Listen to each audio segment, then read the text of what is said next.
Hello guys, how are you doing? So जैसा कि हमने लास्ट एपिसोड के अंदर देखा था कि लिटिल जिया को ख़त्म करने के लिए यहाँ पर ये एल्डर्स आपस में आगे बढ़ रहे होते हैं और हमें देखने के लिए मिला था कि तभी वहाँ पर एक काफ़ी ज़्यादा खतरनाक से एल्डर की एंट्री हो चुकी थी। और जैसे ही उस बंदे ने वहाँ पर कदम रखा था तो स्पेक्टिकल के अंदर से काफ़ी ख़तरनाक तरीके से क्रैक पड़ रहे थे। और इसके अलावा भी यहाँ पर सभी लोगों की हालत बहुत ही ज़्यादा पतली हो जाती है, क्योंकि जैसे ही यहाँ पर एल्डर की एंट्री होती तो सभी लोगों के मुंह से बस एक ही डायलॉग मिलकर कि लग रहा है कि अब असली पापा आ चुके हैं। जैसे ही अब वो वहाँ पर आता है तो फिर यहाँ पर सारे ही लोग उसकी खतरनाक डोमिनेंस को फील कर पा रहे थे। जैसे ही एल्डर हेकिन एक एक कदम आगे रख रहा था, वैसे वैसे यहाँ पर स्पेक्टिकल्स के अंदर लगातार क्रैक पड़ रहे थे। उनका एक एक कदम यहाँ पर आसपास की सारी जगह के अंदर बहुत ही ज़्यादा बुरे तरीके से शोक क्रिएट कर रहा होता है। यही नहीं, यहाँ पर ये जो अपने एल्डर्स होते हैं इनकी हालत इतनी बुरी हो चुकी होती है कि ये इतने खतरनाक डोमिनेंस वाले प्रेशर के अंदर ढंग से खड़े भी नहीं हो पा रहे होते। और तभी शायान यहाँ पर खड़ा हुआ देख रहा होता है और कह रहा होता है कि ये हो और एक असली ताइशु एडल्ट एंशिएंट ड्रैगन की। और शायान उससे डीपली इम्प्रेस भी हो चुका होता है,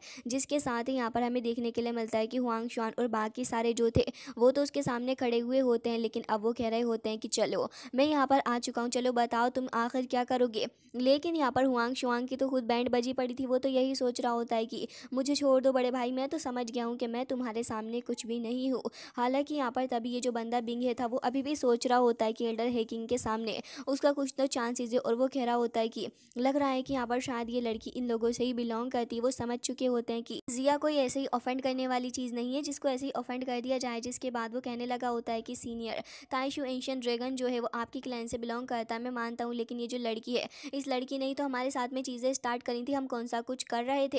अब ये सुनने के बाद तो यहाँ पर एल्डर हेकिन और भी ज़्यादा भड़क जाते हैं और कह रहे होते हेवनली फीनिक्स डीमन फैमिली, आखिर तुम लोग अपनी हद से कब बाज आओगे? तुम्हारे अंदर सच में इतनी ज़्यादा हिम्मत है कि मैं खड़ा हुआ हूँ और तुम बोल रहे हो? और ये कहने के बाद वो एक बार फिर से और भी ज़्यादा स्ट्रॉन्ग प्रेशर रिलीज करते हैं, जिससे कि यहाँ पर बिंग है की तो बैंड ही बज जाती है। और वो कह रहा होता है मैं मान चुका हूँ कि मेरी कोई औकात ही नहीं है इस बंदे के सामने। हालांकि तभी हमें देखने के लिए मिलता है कि हुआंग शुआन अभी भी अपने आप को प्रोटेक्ट करने के लिए आगे बढ़ रहे थे, लेकिन यहाँ पर ही किंग जैसे ही एक और गुस्से की नज़र इनके ऊपर डालते हैं तब इन दोनों की धज्जियाँ उड़ चुकी होती हैं और इंटरनली बहुत ही बुरे तरीके से इंजर्ड हो चुके थे दोनों ही। और देख रहे होते हैं कि वाकई में ये बंदा बहुत ही ज़्यादा खतरनाक वाला बंदा है।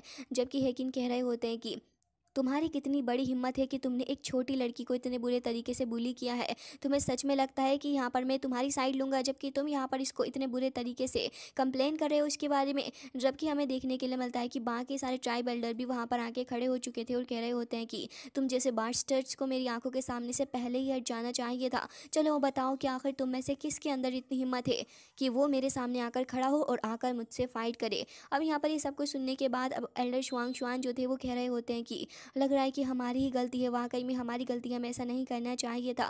फैंकिंगर भी हैरान थी। और हमें देखने के लिए मिलता है कि जायशिंग वो तो वहीं साइड में खड़ा हो चुका होता है।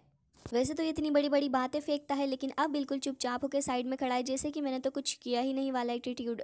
तभी यहाँ पर हेकिंग पूछने लग जाते हैं कि लिटिल गर्ल तुम मुझे बताओ कि आखिर इनमें से तुम्हें किसने बुली किया है। तभी लिटिल जिया कह रही होती है कि अभी बताती हूँ आपको। और ये कहने के बाद वो कह रही होती है कि आप उस ओल्ड बास्टर्ड को देख रहे हो, उस ओल्ड बास्टर्ड ने भी मुझे परेशान किया। और जैसे ही वो यहाँ पर हुआंग शुआंग की तरफ को फिंगर पॉइंट करती है, तब तो हुआंग शुआंग कह रहा होता है कि दीदी ये तो आपने बहुत ज़्यादा गलत कर दिया, अब आखिर मुझे कौन बचाएगा। लेकिन यहाँ पर इसको तो अब कोई भी नहीं बचाने वाला था, क्योंकि एल्डर हेकिन जो थे वो काफ़ी ज़्यादा तेज़ी के साथ में पलक झपकते ही उसकी आंखों के सामने आ जाते हैं, उसे पीछे हटने का मौका तक नहीं मिलता। और एल्डर हेकिन उसके फेस के ऊपर एक पंच जड़ते हैं, जिससे कि यहाँ पर उसका पूरा का पूरा फेस ही बिगड़ चुका होता है। लिटरली उसके फेस का स्ट्रक्चर ख़राब हो चुका था। और फिर वो यहाँ पर हवाओं में लहराते हुए वो यहाँ पर बहुत बुरे तरीके से आकर धंस जाता है एक पहाड़ी की छाती के अंदर। और अब यहाँ पर उसकी खुद की छाती भी फूट चुकी होती है कि भाई साहब मैंने यहाँ पर किसी बंदे से पंगा ले लिया। जबकि यहाँ पर वो ये भी कह रहे होते हैं कि तुम जैसे बास्टर्ड्स की इतनी ज़्यादा हिम्मत है कि तुम हमारी ताइशु एंशिएंट ड्रैगन क्लैन के साथ में भिड़ रहे हो, क्या तुम्हें अपनी औकात नहीं नज़र आती? तुम्हारे सामने बच्चे हो और बच्चे बनकर ही रहो। और कह रहे होते हैं कि आगे से तुम ज़रा इस बारे में ध्यान रखना। और तुरंत ही एक बार फिर से अपनी स्ट्रॉन्ग प्रेशर को रिलीज़ करते हैं, तो फिर चारों ही डायरेक्शन में वो प्रेशर काफ़ी ट्रेमेंडस तरीके से फैलने लगा होता है और इन सभी की हालत पतली हो जाती है। ढेर सारे क्रैक्स भी हमें देखने के लिए मिलते हैं। जबकि शायान यहाँ पर खड़ा हुआ था और शायान इस पावर को देख के कह रहा होता है कि वाकई में कितनी ज़्यादा खतरनाक पावर है, ट्रूली ओवर बियरिंग पावर है इनके पास। तो लिटिल जिया तो अब खिलखिला के हंस रही होती और कह रही थी कि बहुत ही ज़्यादा बढ़िया, बिल्कुल ही मज़ा आ गया मुझे तो। फिर शाओयान के पास जाकर कह रही होती है कि चलो बताओ, हमारा एंशिएंट ड्रैगन क्लैन ऑसम है कि नहीं। तभी शाओयान कह रहा होता है कि ऑफ कोर्स लिटिल जिया। तभी यहाँ पर एल्डर किन भी आ जाते हैं और कह रहे होते हैं कि लिटिल गर्ल, क्या तुम अब सेटिस्फाइड हो इन सारी चीज़ों से। तभी वो कह रही थी कि आपने वैसे इतना बुरा काम भी नहीं किया है। खैर, अब मैं आपकी ट्रिक्स के बारे में किसी को नहीं बताऊंगी एंड मुझे लगता है कि अब ये मामला यहीं पर हम सेट कर सकते हैं। तभी वो कह रहे थे कि हाँ, अब और ज़्यादा बातें नहीं, चलो यहाँ से बाहर चलते हैं। और ये कहने के बाद तुरंत ही वहाँ पर एक क्रैक को ओपन करते हैं। लिटिल जिया सबसे पहले आगे बढ़ती है, फिर शाओयान और उसका ग्रुप भी यहाँ पर इसकी तरफ को आगे बढ़ते हैं। और लास्ट में यहाँ पर एल्डर हेकिन खड़े हुए थे, जो कि जाने से पहले पलट के देखते हैं और कह रहे होते हैं कि हेवनली डीमन फैमिली, मैं तुम्हें इतना बताना चाहूँगा कि जो तुम्हारी फालतू की हेवनली डीमन फीनिक्स फैमिली है ना, हमारे ताइशू ड्रैगन क्लैन के सामने कुछ भी नहीं है। और एक बात याद रखना कि अगर तुम्हारी इतनी औकात है ना, तो फिर आकर डायरेक्ट मुझसे बात करो, तुम्हारे क्लैन के अंदर इतना भी दम नहीं है। और याद रखना कि तुम्हारे एंशियंट एम्परर को भी हम ही ने ख़त्म किया है, तो तुम जैसे चूहो की हमारे सामने औकात ही क्या है। और ये कहने के बाद वो तुरंत यहाँ पर एक काफ़ी ज़्यादा खतरनाक स्वैग के साथ वहाँ से चले जाते हैं। हुआंग शान और बाकी सारे यहाँ पर खड़े हुए थे और फैंग किंगर कह रही होती है कि अब हमें क्या करना चाहिए, क्योंकि अब तो यहाँ पर ये जो एंशिएंट टाइशू ड्रैगन का ये जो एल्डर है ये भी यहाँ पर आ गया है। जबकि वो कह रही होती है कि और वो छोटी लड़की, वो तो हमारा फ्रूट ही लेकर छीन के चली गई है हमसे। अब हमें क्या करना चाहिए, क्योंकि सारी चीज़ें तो हम उनको ऐसे हैंड ओवर नहीं कर सकते। तभी हुआंग शुआंग कह रहे होते हैं कि तुम एक काम करो, तुम शाओलिंग जू की तरफ को जाओ और वहाँ पर जाके एम्बरर की बोन लेकर आओ, यानी कि उस स्केल्टन की। जब यहाँ पर फैंग किंगर ये बात सुनती है तो तुरंत ही उनका आदेश लेकर वहाँ से चली जाती है। दूसरी तरफ ये हुआंग शुआंग, कितना ज़्यादा अच्छा लग रहा है इसका फेस, पूरा पूरा लाल, और इतनी ज़्यादा मुफ्त की बेइज्जती आज इसकी हो चुकी है, ये बर्दाश्त भी नहीं कर पा रहा होता और कह रहा होता है कि शाओयान, एक बार अगर तुम मुझे मिल गए ना तो तुम्हारी हड्डी पसली तोड़ दूंगा। ये कहकर वहाँ से जा रहा होता है। तभी एल्डर ले कहने लग जाते हैं कि मास्टर, अगर आपको हमारी किसी भी मदद की ज़रूरत पड़े तो प्लीज़ एक बार हुक्म करिएगा, हम वहीं रहेंगे। जबकि हुआंग शुआन कह रहे होते हैं कि जाओ, जाके पहले अपनी खुद की पवेलियन को तो बचा लो एल्डर लेगी। और ये कहकर वहाँ से चले जाते हैं उनकी इंसल्ट करके। जब फैंग किंगर और उसका ग्रुप वहाँ पर आ जाते हैं, जो कि बता रहे थे कि हमने यहाँ पर इन बचे कुछ बोन्स को कलेक्ट कर लिया, और कह रही होती है कि उस स्केल्टन की बोन्स को हम लोग लेकर आ गए। तभी हुआंग शुआन कहते हैं कि चलो अब यहाँ से वापस चलते हैं। जबकि हमें दिखाया जाता है कि अब फैंग किंगर यहाँ पर बची थी, तो वो एल्डर लेई को रिस्पेक्ट पे करके वहाँ से चली जाती है। अब बचे थे बीस्ट क्लैन के दो बंदे, जो कि कह रहे थे कि अब हमें क्या करना है। एल्डर लेई तो यहाँ पर वैसे ही गुस्से से आग बबूला होता है, तो वो लाइटनिंग स्पीड से वहाँ से चला जाता है। तो फिर वो दोनों भी वहाँ से निकल जाते हैं। वांग शुआंग कह रहे होते हैं कि काम करो, तुम यहाँ पर दो बंदों को लेकर नाइन नीदरवर्ल्ड पाइथन क्लैन की तरफ जाओ और जाकर उन्हें बताओ कि यहाँ पर उनके दो बंदों को किसी ने पोजेस कर रखा है एंड ये जो मिस्टीरियस पर्सन है ये यहाँ पर शाओयान की साथी है, तो फिर यहाँ पर हमारा काम बन जाएगा। अब ये सुनकर फैंग किंगर नेचुरली स्माइल कर रही होती है। जबकि दूसरी तरफ हमें दिखाया जाता है कि इस टेरिटरी से बाहर शाओयान और उसका पूरा का पूरा ग्रुप यहाँ पर निकल कर आ जाते हैं। जब यहाँ पर ये चीज़ एल्डर देखते हैं तो फिर एल्डर हान और बाकी सारे लोग यहाँ पर आकर शाओयान को देख के बहुत ही ज़्यादा खुश भी होने लगे थे। जिसके बाद यहाँ पर शाओयान सबसे पहले कह रहा होता है कि एल्डर हैकिन, आपका बहुत ही ज़्यादा शुक्रिया कि आपने मेरी मदद की। जबकि हैकिन कह रहे होते हैं कि कोई बात नहीं, हमारी ट्राइब के अंदर इस लड़की का एक खास स्टेटस है, तो इसी वजह से यहाँ पर तुमने इसे जोंगजुग से पूरी साथ अपनी रिस्पॉन्सिबिलिटी निभाई है, इसको अच्छे से सेफ रखे। तो फिर ये तो वाकई में हमारे लिए एक बहुत ज़्यादा बड़ा फेवर है और मेरे दिल में ये फेवर हमेशा ही रहेगा। जबकि शाओयान कह रहा होता है कि सीनियर, आप कुछ ज़्यादा ही पोलाइट हो रहे हैं, लिटिल जिया तो मेरी बहन के जैसी ही है। जबकि यहाँ पर एल्डर किंग यहाँ पर खुश हो जाते हैं और यहाँ पर लिटिल जिया कह रही होती है कि शायद तुम्हें पता चल ही गया होगा कि ये मेरे अंकल हैं। और साथ ही यहाँ पर अंकल को इंट्रोड्यूस करवाते हुए कह रही होती है कि अंकल ब्लैक, इन सभी से मिलिए, ये यहाँ पर सारे के सारे मेरे साथी हैं। और सभी को इंट्रोड्यूस करवाती है, जिसके बाद सारे लोग उनको बहुत ही ज़्यादा रिस्पेक्ट पे करते हैं। जिसके बाद हमें देखने के लिए मिलता है कि तैंगजैन भी उनसे मिलते हैं। फिर यहाँ पर शांगजैन उनसे बात करने की कोशिश कर रहे थे, लेकिन लिटिल जिया कह रही होती है कि तुम कहाँ बीच में आते हो। जिसके बाद तैंगजैन कहते हैं कि शाओयान, अब अगर कुछ काम नहीं है तो फिर मैं भी बर्निंग फ्लेम वेले के लिए निकलता हूँ। शाओयान कहता है कि ठीक है। जिसके बाद यहाँ पर उनकी डॉटर कह रही होती है कि शाओयान अपना ध्यान रखना, और ये सारे फिर वहाँ से निकल जाते हैं। और अब एल्डर हेकिन कह रहे होते हैं कि ऑल्दो यहाँ पर तुम्हारी क्लैन बहुत बुरे तरीके से डिक्लाइन कर रही है, लेकिन तुम्हारी क्लैन के अंदर अभी भी काफ़ी सारे लोग मौजूद हैं। लग रहा है कि शाओ शुआन को वाकई में एक अच्छा सक्सेसर मिल चुका है। शाओयान जैसे यहाँ पर अपने एंसेस्टर का नाम सुनता है तो वो पूछने लगा था कि क्या आप थोड़ा और गहराई से इसके बारे में बता सकते हैं। अभी एल्डर हेकिन यहाँ पर उसको बताना नहीं चाह रहे थे और कहते हैं कि जब वक्त आएगा तो तुम्हें सब कुछ पता चल ही जाएगा। जिसके बाद एल्डर हेकिन कहने लग जाते हैं कि लिटिल गर्ल, तुम्हें वापस से क्लैन में चलना होगा। हालांकि यहाँ पर लिटिल जिया बिल्कुल ही साफ मना कर देती है और कह रही होती है कि वहाँ बिल्कुल भी मज़ा नहीं आता, मैं वहाँ नहीं जाने वाली हूँ। लेकिन ये सुनने के बाद एल्डर हेकिन कह रहे होते हैं कि देखो, मैं यहाँ पर इस बार उन ओल्ड मैन के दिए हुए ऑर्डर्स को बिल्कुल भी नकार नहीं सकता हूँ, और तुम्हें खुद भी पता है कि तुम्हें यहाँ पर अपनी एंशिएंट ट्राइशू ड्रैगन की इनहेरिटेंस को भी हासिल करना है, तो प्लीज़ तुम मेरे साथ क्लैन के अंदर वापस चलो। लेकिन यहाँ पर लिटिल जिया कह रही होती है कि मैंने कहा ना कि मुझे वहाँ पर अच्छा नहीं लगता, तो मैं वहाँ पर नहीं जाऊँगी। जबकि एल्डर हेकिन कह रहे थे कि मुझे लग रहा है कि तुम यहाँ पर मुझे उन एल्डर से पिटवा दोगी और कुछ भी नहीं होने वाला है, साथ ही तुम्हारे पास में अब वो ड्रैगन किंग फ्रूट भी आने वाला है। तो एक काम करो, मेरे साथ चलो और यहाँ पर इसको एब्जॉर्ब भी कर लेना। लेकिन लिटिल जिया समझ चुकी होती है कि एल्डर हेकिन उसको छोड़कर नहीं जाने वाले, जबकि वो यहाँ पर जाना भी नहीं चाह रही होती, तो भागते हुए शायान के पीछे आकर खड़ी हो जाती है। एल्डर हेकिन को यहाँ पर मजबूरन ही सही लेकिन उससे कुछ कड़वी बातें कहनी पड़ती हैं। वो यहाँ पर लिटिल जिया को सच का सामना करवाते हुए कह रहे होते हैं कि देखो, जिस हिसाब की इस वक्त तुम्हारी स्ट्रेंथ है, तुम यहाँ पर शायान के ऊपर एक बर्डन ही बनने वाली हो, इससे ज़्यादा कुछ भी नहीं। और याद रखना कि एक दिन ऐसा आएगा जब तुम शायान ही नहीं बल्कि सारे ही लोगों के ऊपर बर्डन बनोगी। ये सुनने के बाद तो शायान को भी काफ़ी बुरा लग रहा होता है, लेकिन अब यहाँ पर वो उसको मोटिवेट करते हुए ये भी कह रहे होते हैं कि देखो, अगर तुम उस इनहेरिटेंस को एक बार कंप्लीट कर लोगी तो सडनली तुम्हारी पावर एक्सप्लोड कर जाएंगी, और यकीन करो कि उसके बाद तुम्हें कोई भी नहीं रोकेगा। तो प्लीज़ तुम मेरे साथ चलो, जिससे कि तुम किसी के ऊपर भी बर्डन नहीं बन पाओगी। जबकि लिटिल जिया यहाँ पर बहुत ज़्यादा एंशियस होने लगी होती है, और वो मजबूर हो चुकी थी एल्डर हेकिन की बातें सुनते हुए, और कहीं ना कहीं उसे पता था कि यहाँ पर वो शायान के ऊपर बर्डन भी नहीं बनेगी। इसी के चलते वो उनके सामने आकर खड़ी हो जाती और कह रही थी कि ऑल राइट, ठीक है, चलिए मैं आपकी बात मानती हूँ। हालांकि यहाँ पर लिटिल फेरी को भी काफ़ी बुरा लग रहा होता है लिटिल जिया के लिए, और कह रही होती है कि जिया, तुम्हें अच्छे से प्रैक्टिस करनी होगी। लेकिन जिया का मुंह बहुत ही ज़्यादा उतरा हुआ था। शायान अपने पास में रखी हुई कुछ पिल्स उसको दे देता है और कह रहा होता है कि एक बार तुम अपनी इनहेरिटेंस को पूरे तरीके से कंप्लीट कर लो, और ये लो कुछ पिल, ये भी तुम्हारे काम आएंगी। जबकि लिटिल जिया कह रही होती है कि मैं तुम सभी से दूर जाने का ये दर्द बर्दाश्त नहीं कर सकती। अब यहाँ पर लिटिल जिया को लिटिल फेरी और साथ ही यहाँ पर शायान दोनों ही समझाने लगे होते हैं कि तुम एक बार अपनी इनहेरिटेंस कंप्लीट कर लो, फिर तुम हमें ढूंढने के लिए आ जाना।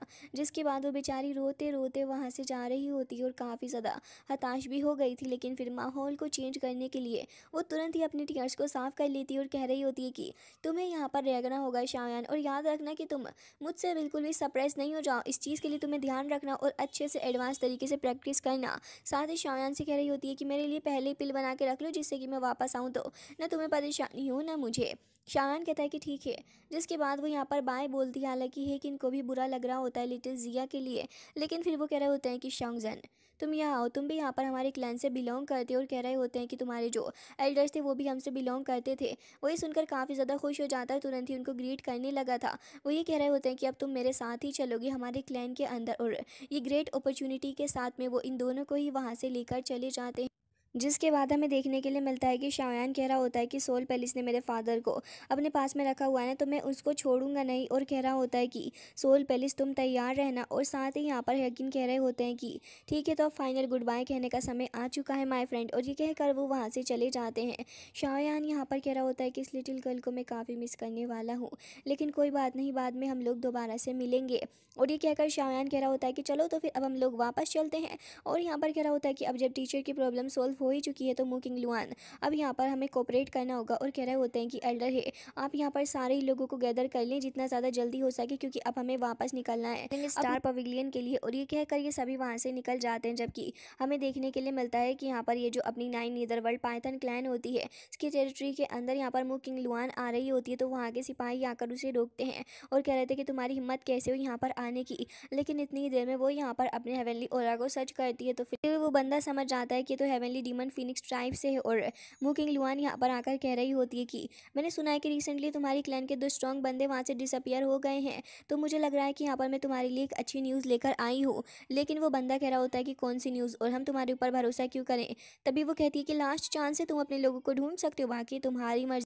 वो ये भी बता रही होती है कि यहाँ पर उन लोगों को एक मिस्टीरियस बंदे ने किडनैप किया है, और ये जो बंदा यहाँ पर शायान द्वारा एक्सेप्ट किया गया है, जो कि अभी फ़िलहाल के लिए फॉलिंग स्टार पवेलियन के अंदर है। अब वो सारा का सारा पता ठिकाना बता के वहाँ से चली गई होती है। जबकि अब ये लोग जैसे यहाँ पर फॉलिंग स्टार पवेलियन का नाम सुनते हैं, तो वो तो यहाँ पर फॉलिंग स्टार पवेलियन के लिए अब निकलने वाले थे। जबकि दूसरी तरफ हमें देखने के लिए मिलता है कि अपने फैंग जूजे और साथ ही अपनी याओचेन दोनों ही खड़े हुए होते हैं। तभी यहाँ पर फैंग जूजे कह रहे थे कि मैंने ओल्ड मोस्टर के साथ में यहाँ पर पर एक अच्छी रिलेशनशिप बिल्ड करने के बारे में सोच लिया है। और अब यहाँ पर उन लोगों ने कहा है कि एज फार एज तुम अपनी स्ट्रेंथ को वापस से रिगेन कर लोगे तब वो हमारे साथ में रहेंगे।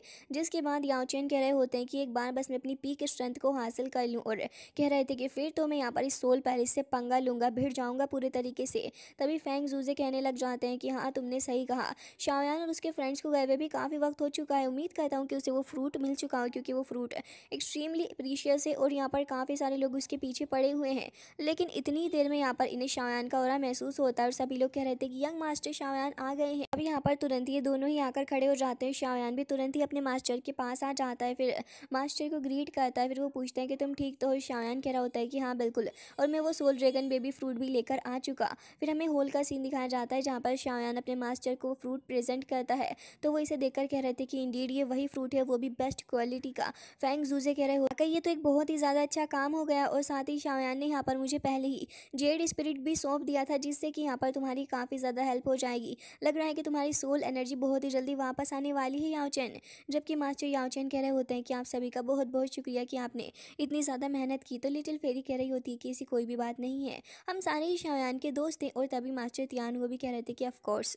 याओ चेन कह रहे होते हैं कि शाओयान जब तक तुम्हारे पास इतने अच्छे दोस्त हैं, मुझे फिक्र की कोई ज़रूरत नहीं है। क्या तुम्हें तुम्हारे फादर के बारे में पता चला है? तभी शाओयान ये सुनकर थोड़ा उदास हो जाता है, और उसे वापस से अपने फादर के साथ बिताए हुए वो मोमेंट याद आने लग जाते हैं, और ये भी कि उसके फादर सोल होल की वजह से कितना ज़्यादा सफ़र कर रहे हैं।